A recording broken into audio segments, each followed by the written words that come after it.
Passenger numbers are increasing all over Europe, all over the world especially. Frankfurt Airport yesterday announced that they had the busiest months in June since COVID outbreak, and a lot of airlines are already scratching on the numbers which they had before COVID. This said makes trouble to airlines as well, because the airlines are fighting understaffing. Airports are fighting understaffing. Security lines are fighting understaffing. Everybody is fighting because they have not enough staff. This said, one airline had a great idea. They take loadies with them to a special airport in Europe. Stay tuned for which one. Next thing is Qantas is dropping the vaccine mandate on international flight in regards of COVID-19 mandatory jabbing. Let me go to that after the intro. Heathrow Airport is capping the passenger numbers. MSC and Lufthansa are still in the race. The Italians didn't decide this weekend as they promised. It's unbelievable, really unbelievable. And we have a deal of the day from Europe to North America with One World. Yeah, something different. And what should I say as well? Qantas and Emirates. Yes, that is another topic we have. They are joining forces when it comes to reciprocal status benefits.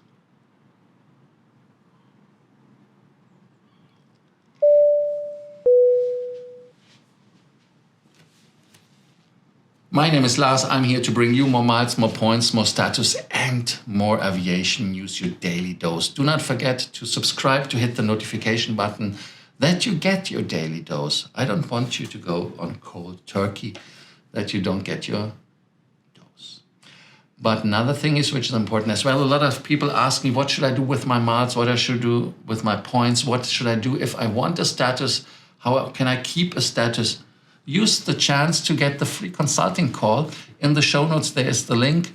Just hit me up, and it's for free. It's 15 minutes. I can give you some advice and hints how you can keep your status or get a status if you are in a need of this. The first topic is Qantas, Australia. When you look at the Australians, especially at the vaccine mandate, the Department of Home Affairs dropped the vaccine rules for visitors this July 6.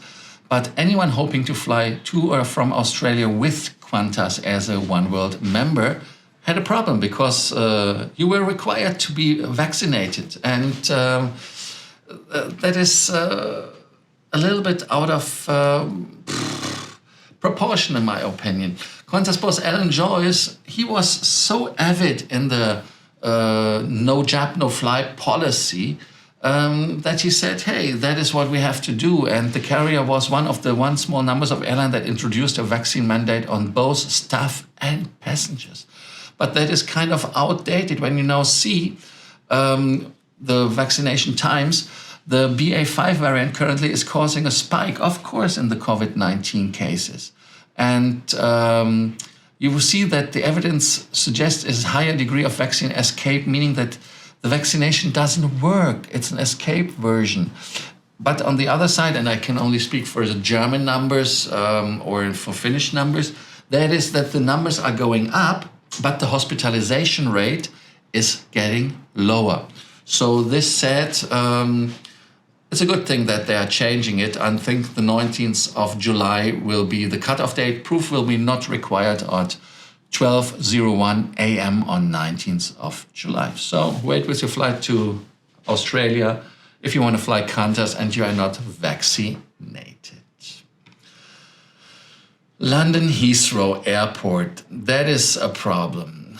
The problem is that London Heathrow Airport is head over heels a lost place. You saw the pictures of the luggage, which was piling up, the suitcases, and unbelievable, in my opinion, when you see what you get. And this summer is, when it comes to travel, an absolute nightmare. It is absolutely not acceptable.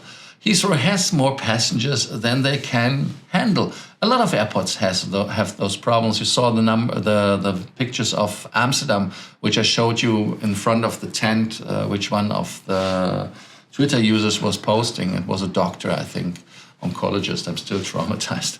And the number of daily travelers is exceeding 100,000 in recent weeks. And this has caused a drop, of course, in the service level that the airport operator doesn't find acceptable. And the long queues are not there.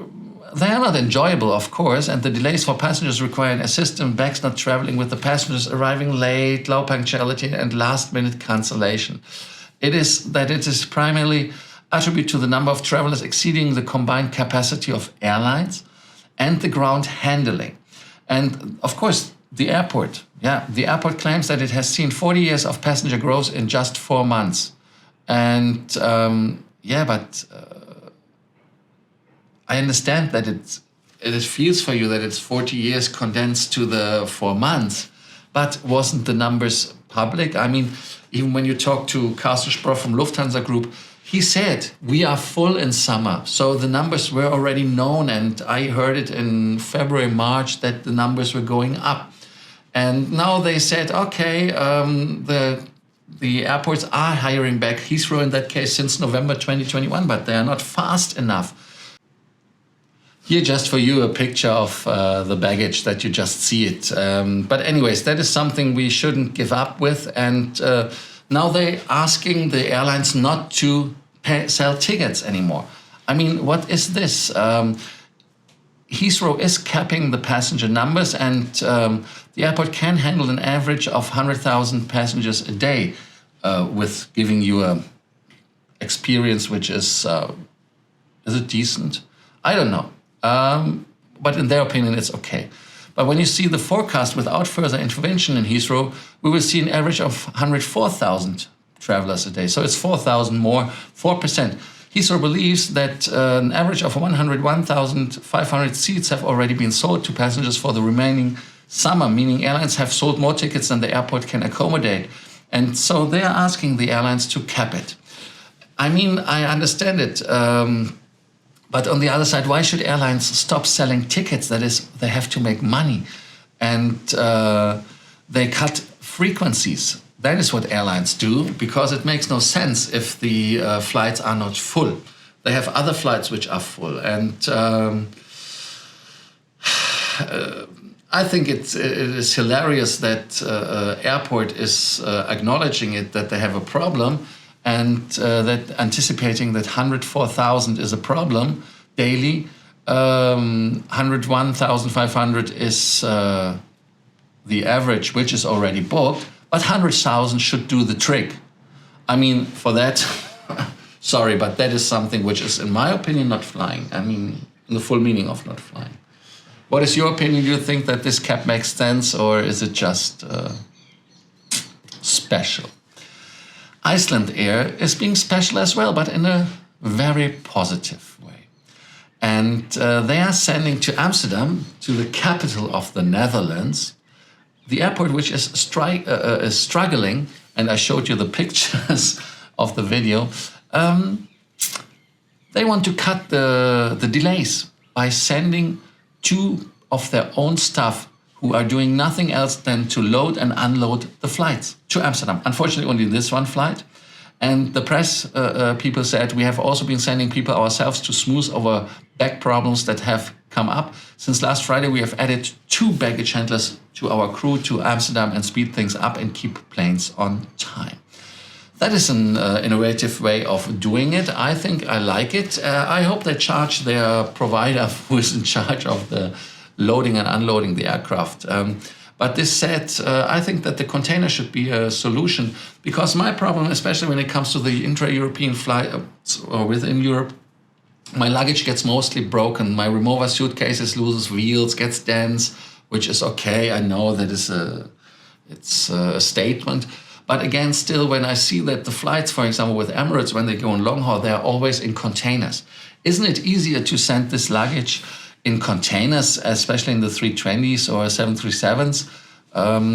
instead of loading them by hand, people are having trouble. One of my viewers did send me an article from the Berliner Zeitung that is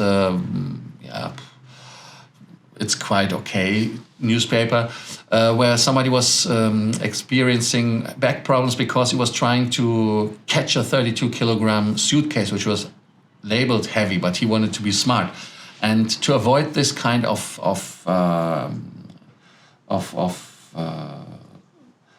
pain and punishment for stupid ideas, I had to wait that what I say is legally okay, that we don't get a lawsuit. But anyways, it is. I think it should make things easier, smoother, and especially it should be faster. That is my opinion.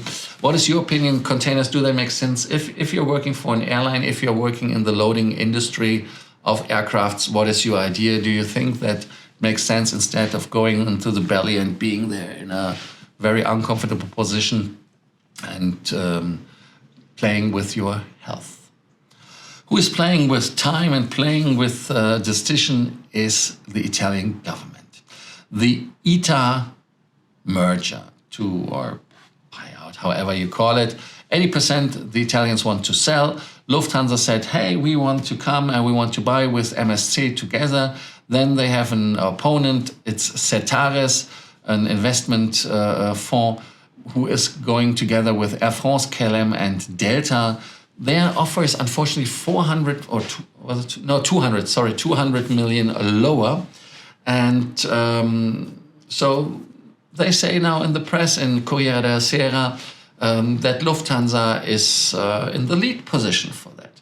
Of course, Lufthansa is offering more money. Even their offer is $400 million or euros lower, because they offered first 1.2 billion. Now they are offering 800 million. That is something which is always said from other people, so there is no proof for it because we don't see it. But that is what the rumor mill is telling. Why? Because the Italian government said, we want more money, and then Lufthansa thought, the market is getting worse, Ukrainian war is going on, prices for gas is going up, blah, blah, blah, blah, blah. So we go 400 lower. That is what it is. And now the government is kind of having a problem to decide. And the CEO of Lufthansa Group, Carsten Spohr, is pushing the Italian government and saying, hey, we need a decision. It doesn't matter how you decide, at least you have to decide. But maybe they are not happy with the money, and things happen. That is a kind of the Elon Musk and Twitter effect. If one side is not happy, maybe it can be cancelled. I don't know. Maybe the Italians are cancelling. We had the same problem with Alitalia. Comment down there if you have other insights or valuable information. Emirates Airlines. Emirates Airlines Skywards. As a platinum with Emirates Airlines, I love the product, I love the airline, and I love that they are not in an alliance. But when I had to talk with Thierry Antinori when he was still in charge at the Dubai Air Show, now he's with Qatar. Qantas would be nice as well. I said, you are in an alliance because you have this, the work together with Qantas, you do the reciprocal status benefits. So it's kind of an alliance. But he said, no, we are not. And that is the smooth thing about Emirates Airlines. Emirates Airlines is picking the partners, and they're picking people from, like I said, from Qantas, which is Oneworld. Then they picked now Air Canada, which is Star Alliance. So you see how it's working. They are just cherry picking. And the best thing is now that they are working together, that the elite members of Aeroplan and Skywards will have the same benefits reciprocally at the airport. For example, check-in facilities, lounge access, even more luggage allowance, to name a few.